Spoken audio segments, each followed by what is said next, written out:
It's so hard for me, like, to understand as a Christian or just as a person how people look at other human beings that they claim are also created by God and they say, I don't think you deserve this. And especially when it comes to Medicaid, which in Iowa is like a lot of children, like, who looks at a child and says, you don't deserve this? House Republicans unveiled a proposal to cut $800 billion in Medicaid funding to offset President Trump's plan for tax breaks and spending cuts. The Congressional Budget Office does say this proposal would cause millions of poor Americans to lose Medicaid health coverage over the next decade. Hi, my name is Kendra, and this is why everything is political.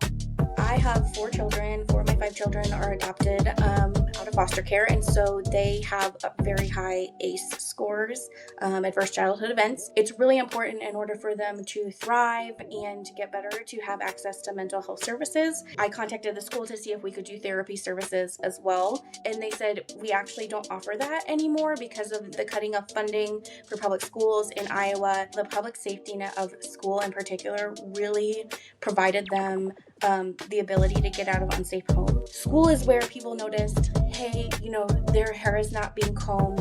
They noticed that, their teeth were not well cared for, so they were seeing a dentist at the school. As those things get cut, there's more and more children who are not going to be receiving the care that they need. Everyone deserves care. Everyone deserves to be safe. Everyone deserves to be healthy. No one should have to be worried that they can't go get medical care if they need it.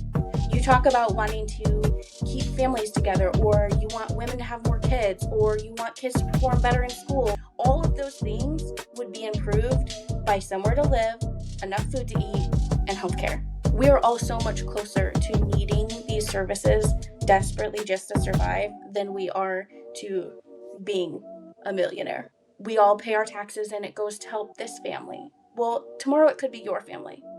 Could be my family, so it's important to think about it not as I'm putting in all of this money or I'm supporting these services and I don't benefit. You do, first of all, you do through the betterment of our community overall.